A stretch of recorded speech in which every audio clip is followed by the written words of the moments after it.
So then I have a couple questions for you. If your body has become the mind of fear, the mind of anxiety, the mind of unworthiness, the mind of self-doubt, the mind of hopelessness, the mind of confusion, and that has served you to get exactly what you want because it fulfills your emotional needs, would you agree that the moment you begin to start making the definitive or decisive move to begin to change, that there is a good possibility that your body will begin to do very weird things? I can tell you from experience that I couldn't even rationalize the emotions that were going on in my body, except that I knew that I was getting close to something. Now, if your body is doing that now, I want you to understand that that's normal. Now, you have two choices. You can analyze the heck out of that, and you can wind up going back to the old self, or you can grab that body of yours that's falling apart and emotionally shaking and going through its emotions and say, come on, I'm taking you to a new place. Just keep going. And if you just keep going and keep going and keep going, there'll come a moment where your body's going to surrender to you. And when it does that, it's going to realize it no longer is going to be injured or hurt or lose anything or whatever we make up about standing on that cliff thinking about jumping in the water. Everybody say, hey, we're going to jump. And then it's like, oh, it's probably cold.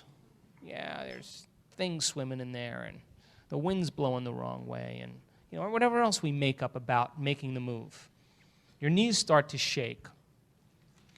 Then you start analyzing, it was my father then, the reason my knees are shaking. You go through this whole thing where you start to try to gain meaning out of something. And so the process of metacognition becomes analysis when we don't want to jump.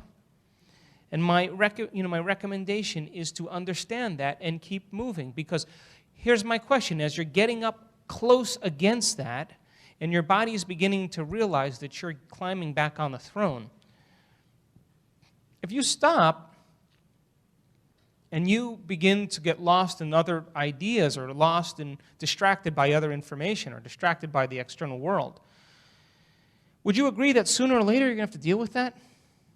It's going to be there. It's going to come up again sooner or later when you're getting ready to make a change.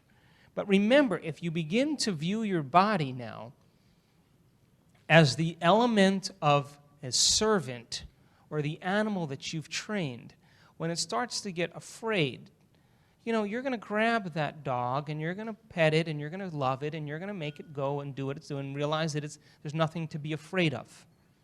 Can you understand that?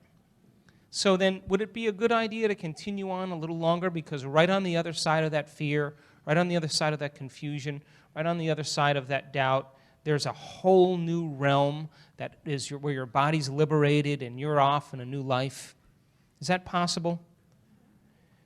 So this would seem like nonsense. It is. It's beyond your senses. And you may say, well, that's unrealistic. And you should say, yeah, it hasn't become a reality yet. But to me, it's my reality. I can't experience it with my senses yet, but I'm on to something here. So then there's those people in your life that you have emotional agreements with. You know those people, right? That you share the same experiences, and by sharing the same experiences, you share the same emotions. If you share the same emotions, you share the same energy. So you're like a sodium ion and a chloride ion bound together. You're one. And it doesn't even have to take place in space. It could be outside of time and space, but you're connected to them emotionally. And all of a sudden, you start liberating energy, and you start breaking out of suffering or victimization or whatever. And what do you think those people are going to do? Let's see. Let's see if she really changed. All right. They're going to start doing what? Checking to see if they can get you to return back to the old self, because God forbid you changed without them. So now think about this. I was telling somebody this before lunch. If we took a group of clocks, grandfather clocks, and we put them on that back wall there, and they were all kind of tick-tocking in their own patterns, do you know if we left them there for a day or two and we came back, they would all be entrained to the same frequency? Now, you have two choices in your life. You either lift people up to your level, or you allow them to bring you down to their emotional level. So, when I walk into my office in the morning, when we're seeing patients, we have a super busy clinic, that my energy's got to be higher than the highest person that walks in that office. That's the decision I make. And that nothing is going to move me from that, and I'm going to stay in that elevated state of mind and body. If I don't, somebody's not doing their job, including me. But then if you start to entrain people to that energy, they become electromagnetically lifted by your frequency. And then you look like you're doing the same thing, but unusual things are happening as a result of who you're being. Or you can hang out with those people, and they're looking to they want to meet you on that emotional level, and they'll do everything they can. And if you allow yourself to move down to that level, now you're back to the same reality again. Yes? So people say, well, what about my mother? What about my father? What about my, kids or whatever? Listen, family is the greatest challenge there is because it's a direct mirror of what you don't see about you until you look at them. So when I go to see my mom, who I love dearly, I am just loving her up one side and down the other. I give her the first 15 minutes of when I walk in there is all about her. I love her, I pay attention, I'm with her, I tease her, I play with her, because that's who I really want to be.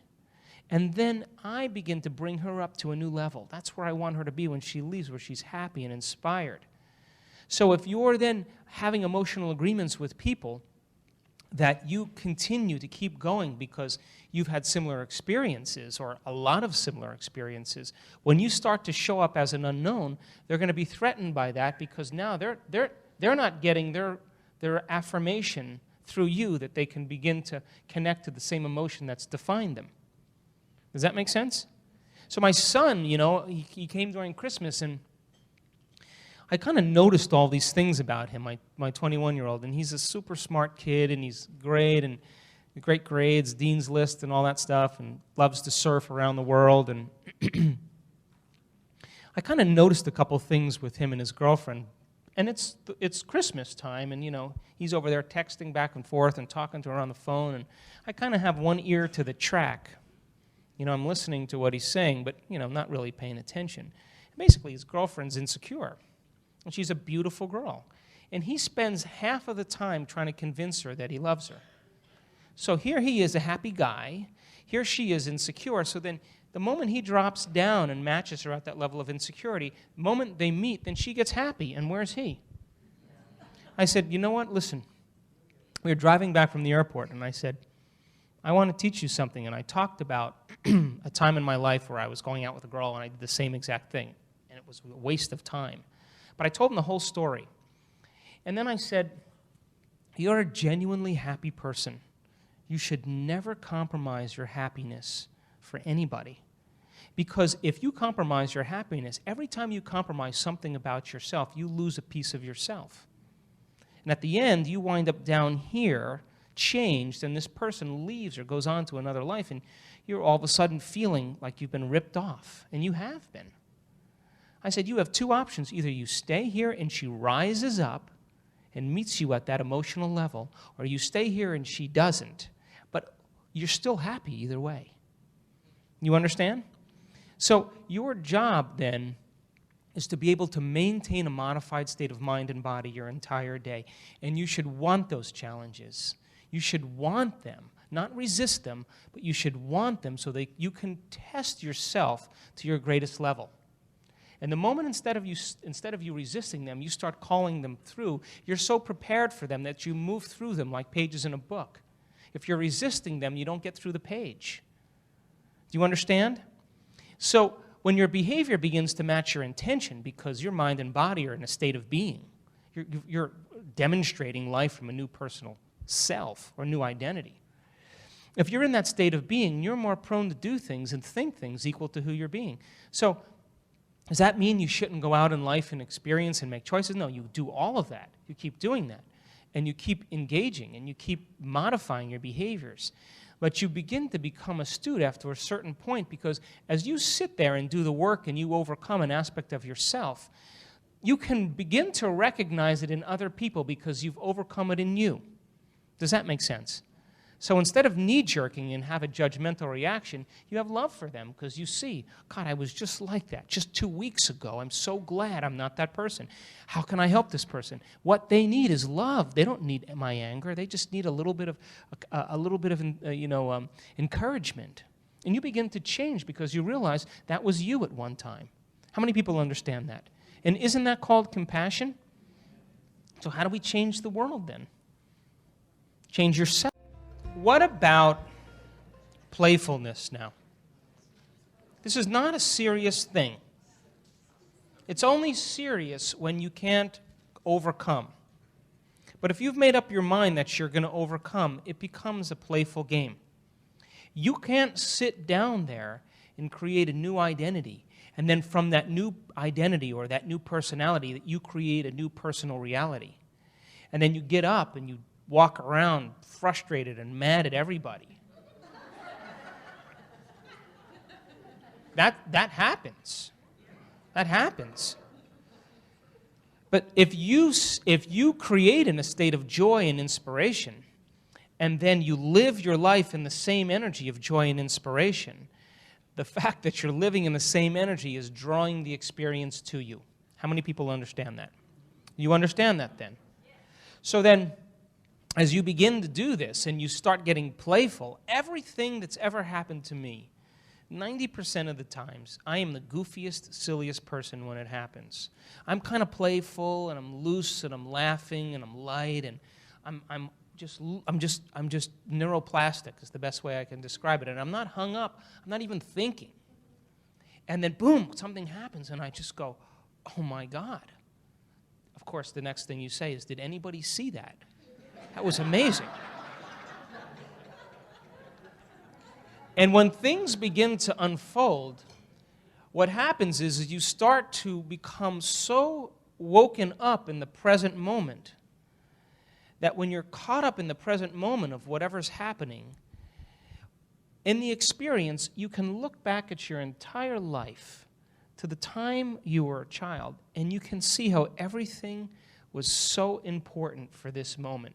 You wouldn't change a hair on anybody's head because it led you to the profound awe of the moment. Now that's what I call the natural state of being, where you can't contain yourself because you're bigger than yourself right in that moment. And so that playfulness, if you come to my office, and we have a crazy office, but there's just a very light-hearted energy in there. I couldn't work any other way. It has to be that energy, because in that loose, light, silly, humorous way is when we do the greatest things. That is that spontaneous moment of creation that we all have experienced at different points in our life. So could letting go of emotion just be as simple as getting excited and loose and happy about life? If you love your life, doesn't it mean you love yourself? If you love yourself, doesn't it mean you love your life? And if something in your life that you don't love, do you love yourself enough to change it? Isn't that what love is about? I want to go over some of the things about perceptions and some things about our beliefs so that you guys have something to think about before we start tomorrow. I just want to ask one simple question. Are all these individual meditations we've done up until this point helping you understand the meditative process that you learned in level 1? Yes. Is it helping you fill in some of those gaps so that you have a little bit more profundity and power behind what you're doing? Is that happening for you? Because that's the intention of this workshop, so that you begin to understand that when I say you can't get up as the same person who sat down, if you're still feeling like the same person, nothing's happened from a biological level. I had someone, as I was walking in back here, say, after your last workshop, I decided to be a new personality, and I took it seriously, and I literally did. I really became somebody else. And that day I stopped smoking. It's been 45 days. Raise your hand. 45 days without smoking, and all he did was just decide he wanted to be somebody else. The new personality doesn't smoke. The old personality smokes.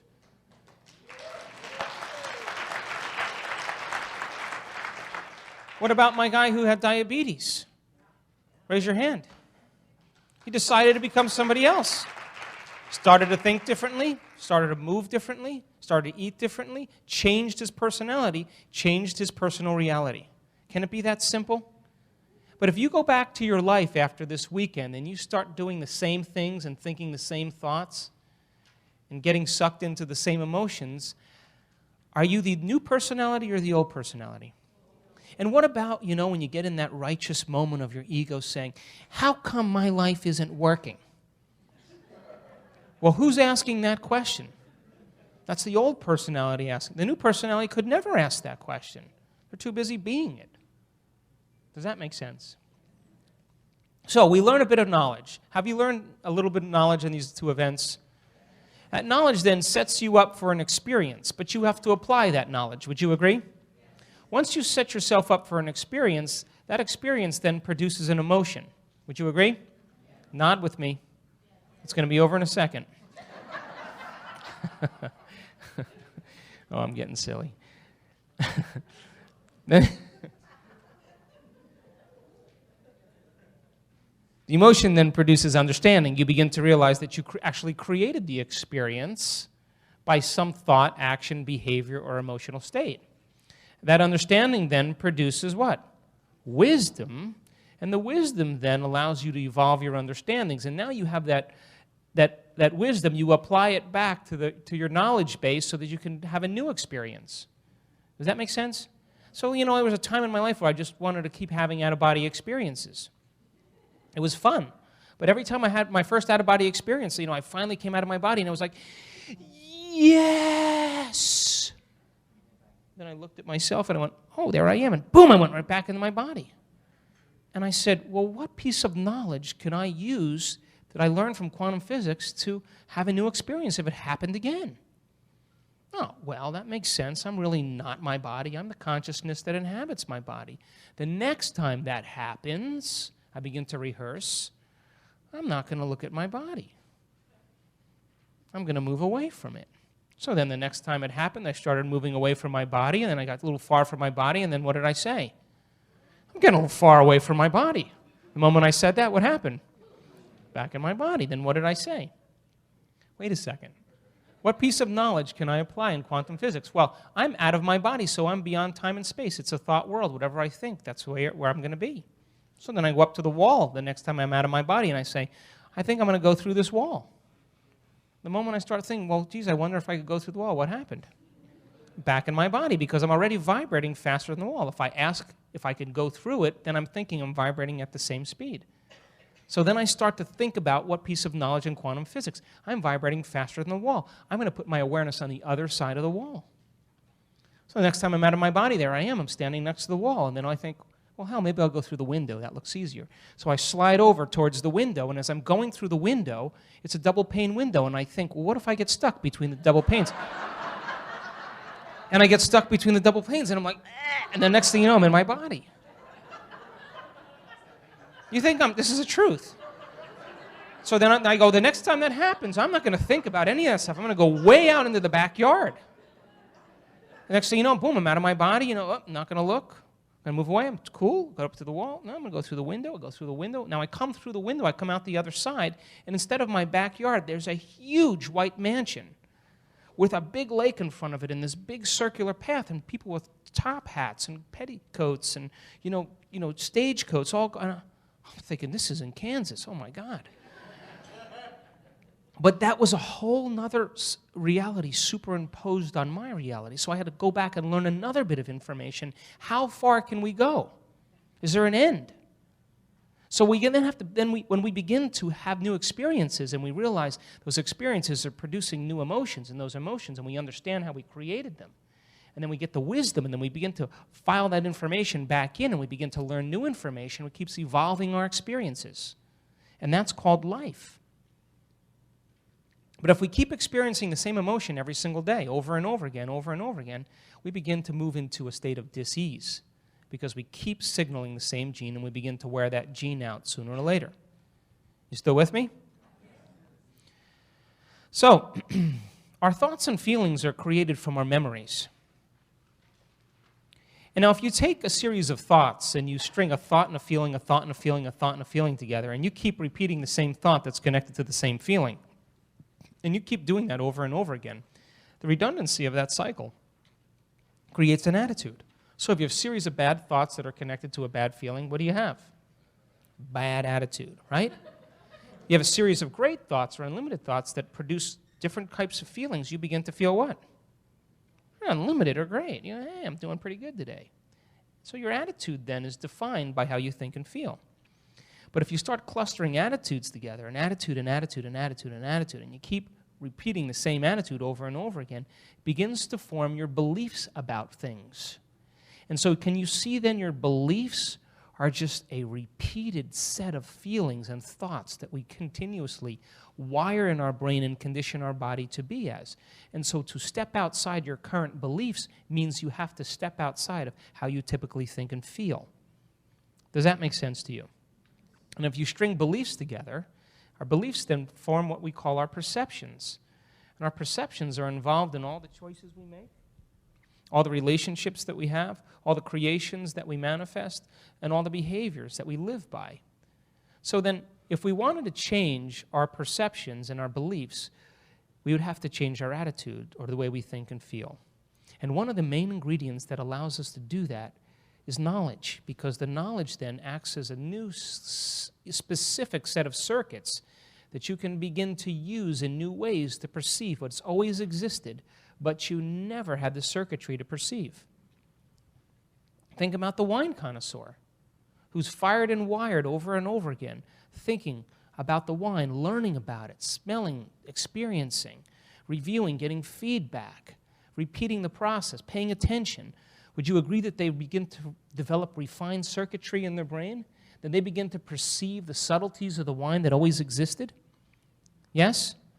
And then what you take the person who drinks box of wine, and you give them, the 96 Cabernet Sauvignons, Alexander Valley, and they drink it, and what do they say? I like the box of wine better. Sure, you can have that. Because they don't have the circuitry to perceive it. Would you agree? What about the piano tuner? They're wired, and they have a more enriched set of circuits so that they can perceive what has always existed. Would you agree? The whole purpose of What the Bleep, the whole reason we did that movie, was to begin to have people perceive reality differently. So that they begin to try it out, and they begin to become experimenters in their life to see if they're empowered. It doesn't matter what color of your skin, what's your race, what your gender, what your past is, what your intellect is. We're all divine creators, and so if you're not creating, you're addicted to something. Wouldn't you agree? And the handicap wasn't about that she was, deaf or had a speech impediment. The handicap was that she had an experience that branded her emotionally, and she perceived all of life through that emotion. Yes? So, your reality is created by your beliefs and perceptions. And your beliefs and perceptions then are created by how you think and feel. So then, to change your perceptions and beliefs and attitudes, it means you have to change your thoughts and feelings. You still with me? So the next question, of course, is, what are the beliefs and perceptions about yourself and your life that you have been unconsciously agreeing to? Because tomorrow, we're going to get into this. List some of your beliefs. I want you to write them down now while we have the time. I never have enough time. That used to be my favorite one. Imagine living your life where you never have enough time. God, it's terrible. Life is difficult and no one cares. Eeyore, I have to work hard to be a success. My brother is working on that one, and he's doing amazing things. Remember the guy who found the $100 bill in the book? It said ordinary men, just like you, used to do ordinary things until they became extraordinary. Where did that come from? Just another timeline. Someone has to make me happy. Something has to make me happy. My race culture is superior. When I own this, then I'll be happy. God is outside of me. Reality is a linear process. I need a reason to feel happy. It's hard to change. Life is very serious. You know those people? Whenever I'm around them, I start laughing. Living in pain is normal. How many people have the pain thing going? That's normal. I've just gotten used to it. Things never go my way. I'm a lot like my parents. I'm just not a lucky person. Nothing good ever happens to me. I look for reasons to feel bad. I'm not educated. I'm not smart.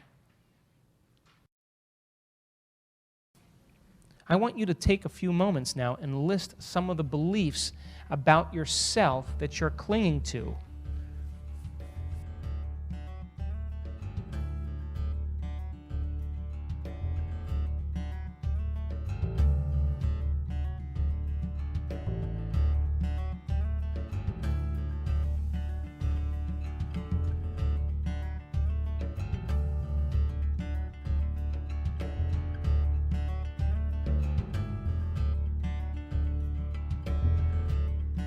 Some people have the belief that money is bad. Money is dirty. Money isn't spiritual.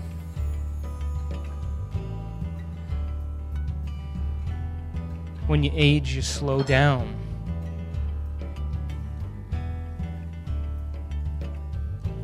Eating curry isn't good for you. Just teasing you, seeing if you're paying attention.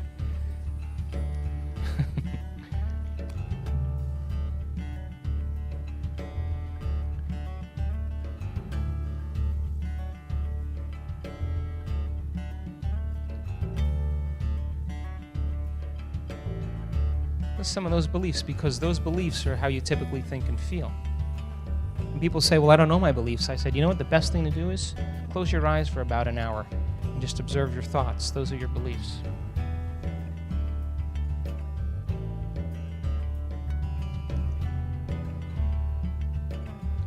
It's hard to change.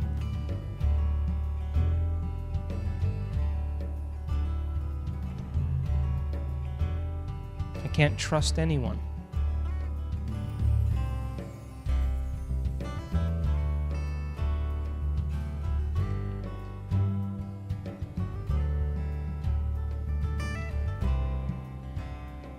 Women aren't equal to men.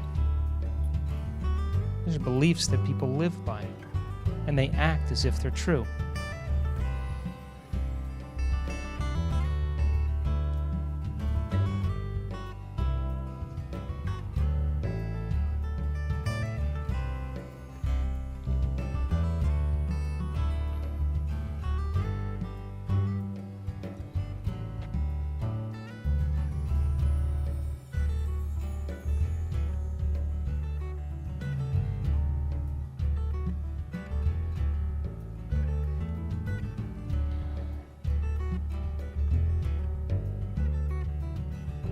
People judge me all the time.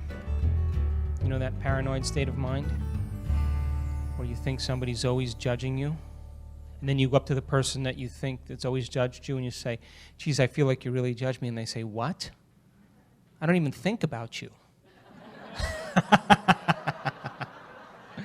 Oh, God, I'm getting silly. Come on, list some of those, because that's how reality is created from you.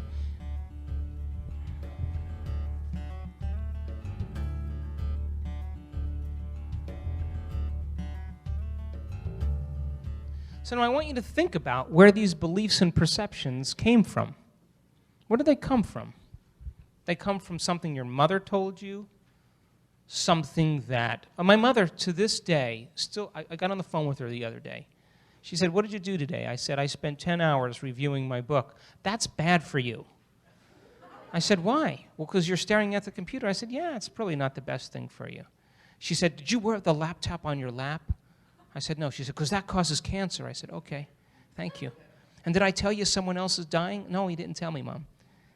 So one belief after the you shouldn't work so hard. You shouldn't go outside. You'll catch a cold. You know, my mother still does the cold thing with me like it has something to do with temperature. And I just smile at her, and she says, what? I said, nothing, I just love you. So where do these perceptions and beliefs come from? Decide. Was it from some experience that you had?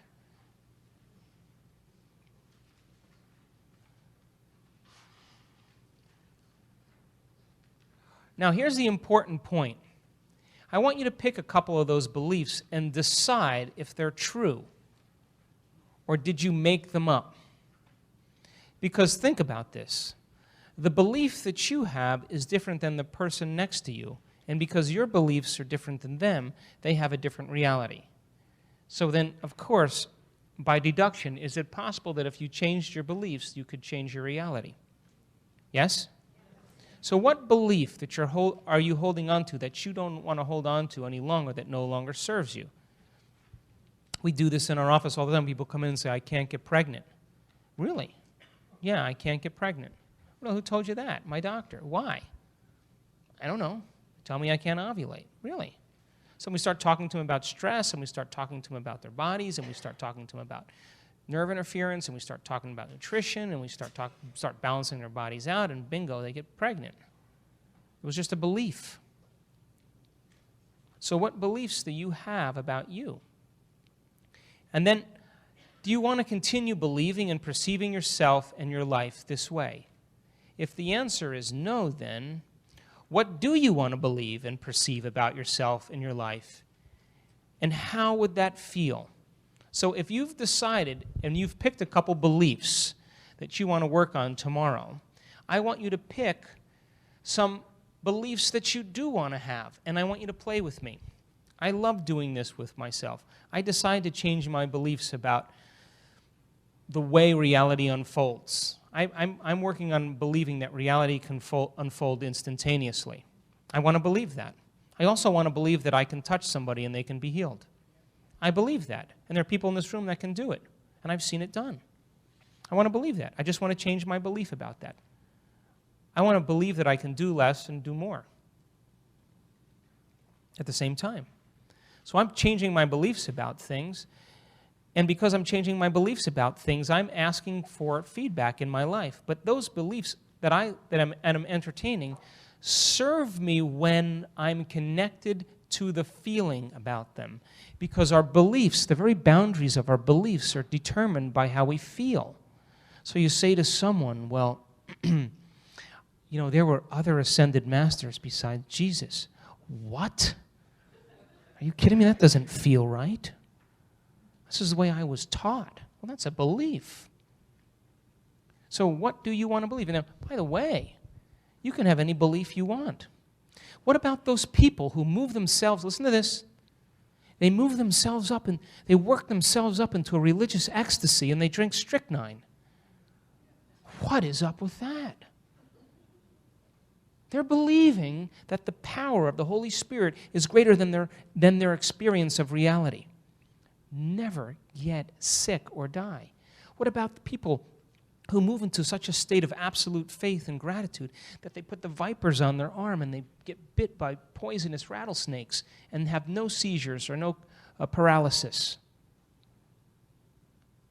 Would you say that their belief is changing their absolute physical and mental and emotional expression? And people who believe that they're better, they have degenerative cartilage in their knees. And they wheel them into the operating room and they put a nick on their knee. They nick their knee with a surgical instrument. They give them the whole process. They keep them in the waiting room. They do the whole thing. They get them up. They do the physical therapy. And 3 days later, these people have more range of motion and no pain. And all they did was nick their knee. And they couldn't bend it 4 days ago.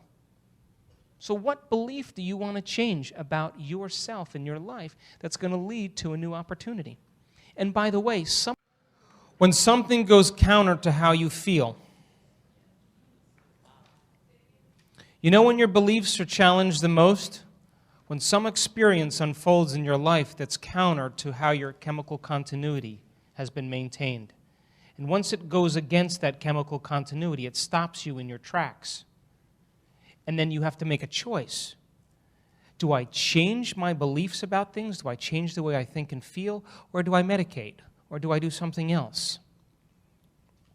So when you have an experience then, where you experience trauma, or crisis, or loss, or you experience disease, you experience fatality, and someone you love, you experience harm or damage, you begin to, all of a sudden, it stops you in your tracks because that new experience catches you off guard for a few moments, and it causes you to freeze in the moment and begin to feel something differently than you typically do. In the moment your chemical continuity is disrupted, you pay attention to whatever it is that caused it. Are you still with me? And then what you begin to do is we begin to evaluate all of our information in our knowledge base to begin to sort out how this could possibly happen to us. But the old model of examining how it happens to us is based on guilt 90% of the time instead of a proactive mindset. So then when it stops you in your tracks, you can't go on business as usual. And the people who have transformative experiences from nervous breakdowns or crises, they all of a sudden give up their emotional agreements with people. They say, you know what, I hate your mother. I don't want to go out with her. I don't want to hang out with those people any longer. They drive me crazy. I'm not going to do it. No, I'm not going to take care of you in this way. No, you know what? You grow up. They start breaking their emotional agreements with people, and everybody's feelings get hurt. And the moment that happens, then, the person's soul is waking up for the first time. It's nudging them and saying, you know what? You got to do something or you're going to die. You got to wake up at this point. Now, some people actually do have the moment where they wake up and they begin to change fundamentally. They begin to say, I don't want to be this person any longer, and I don't want to keep the same people in my life that keep reminding me of my same problems.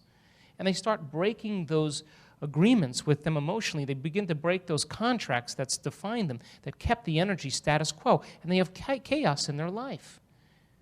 Now, sometimes that happens, and then all the people that love us or say that they love us bring us to the doctor, and we get Prozac, and the next thing you know, we're back to the same person again, right?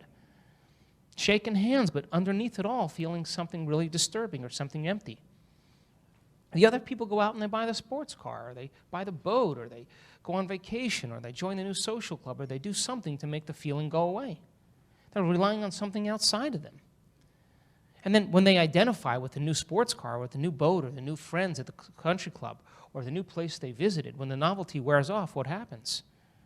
The feeling returns again. And then that starts to disturb us. It disturbs us because we keep coming up empty. We keep coming up empty, so we're reaching for something that's external outside of us to bring us joy. And then we start hanging on to those addictions, where we drink, or we take drugs, or we shop, or we gamble, or we watch TV, or we overeat, or we undereat, or whatever we do to try to make the feeling go away, to try to change ourselves fundamentally from the outside. The problem is that every time we start to do that, we need a little bit more the next time. A little more gambling, a little more drugs, a little bit more biting your nails, a little bit more, washing your hands, whatever. You start to become obsessive about something, and you begin to loop in your brain to try to make the emotion go away. This is really the cause of all addictions. There's an underlying and emotional memory that a person is not willing to surrender, and so they do their best in all their sincerity to not live in pain. You can understand that it wasn't their fault, but they didn't know how to change. But they noticed at the moment that they felt better in 1 second, the anxiety or the pain or the anger went away. That one moment where the body was sedated or it was stimulated in some way, they felt relief from that feeling that they could never make go away. So then as we begin to unmemorize those emotions that are connected to those beliefs about ourselves and our lives, and we begin to close the gap between how we appear and who we are, the energy that you are holding in your being, as you begin to close that gap is created by the emotions that we memorize and we're addicted to. As we close that gap, we're liberating energy to move into the field That energy is now available energy to create with. So then you begin to realize that as you close that gap and we begin to remove the masks of those emotions that have defined us in that survival state, which is 90% according to the psychological model of who we are. As we begin to liberate those emotions and we begin to take away the addiction that goes along with it, and we do the work just for ourselves and for our family and for the people we love and the people we serve. And that energy that's giving us life now can finally move through us because it's those emotions that block it. And then when that feeling starts to come through and you start to feel lifted and joyful and that you're actually contributing and making a difference, there's only one way you can express that feeling with others. And what is that? You give. You say, I feel so incredible. I am so full of life right now. I am bigger than life. And I can't stop the chills running up the back of my neck because my soul is waking up. I feel more awake than I've ever been. And the body's responding electrochemically. And genes are turning on and off. And you're enlivened in the moment, and you've just gone from the chemicals of being selfish to being selfless. And the moment you're selfless, you're no longer concerned about your body, or you're obsessing about your hair, or the things you own, or time, and you're in the moment. And your body's literally being reconditioned to a new mind in that moment. And you're saying, this is the most amazing feeling. I'm awake. And you see people in their suffering and they're struggling and you want to make a difference. And the only way you can do it is you stop for a minute, you take your jacket off and you put it around the bum and you say, I take this. You see the person who's stumbling that nobody pays attention to and you give them a smile and you help them up. The coworker that everybody despises and they feel insecure and they act in, stupid ways. You grab them and you hold them. And you let them know that you're present with them and that you actually understand them. You give people things because you understand who they are, because you were them at one time. But if you still are them and you're meeting them on that emotional level, the side effect of that is judgment. The side effect of that is deception. The side effect of that is war. The side effect of that is a loss of human character.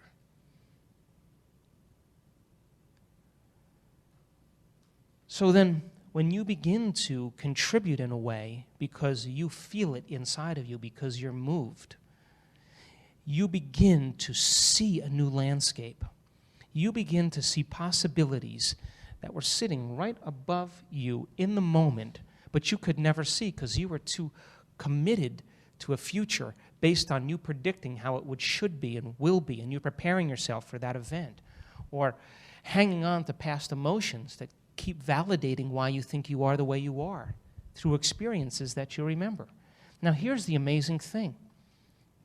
The research shows that when you have that insightful moment, there is a complete reorganization of the brain.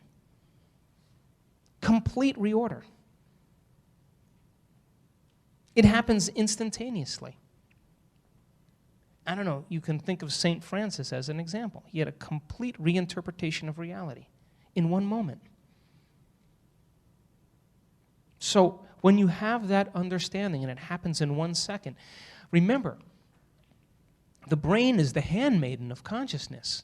In other words, when consciousness changes, the brain has to reorganize itself to reflect a new level of mind.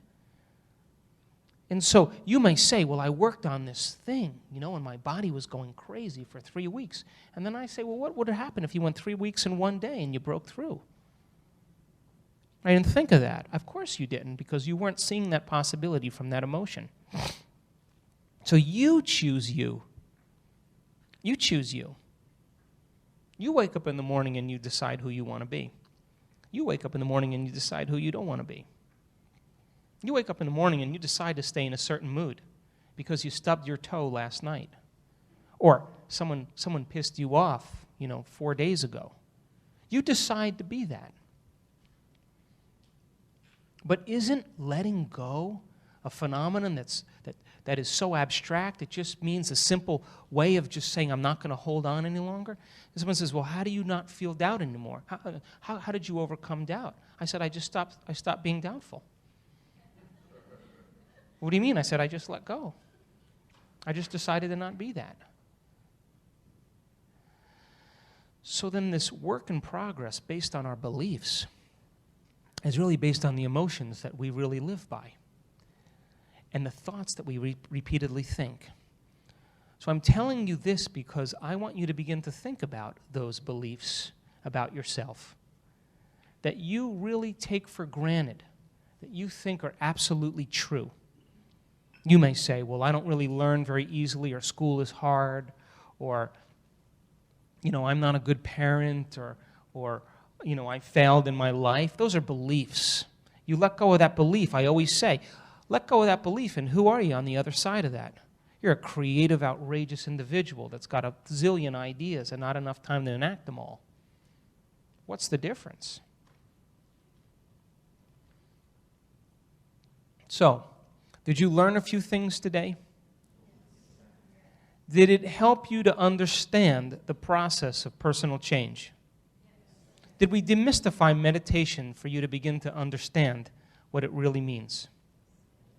To cultivate a new self, to dig up the old and plant the new.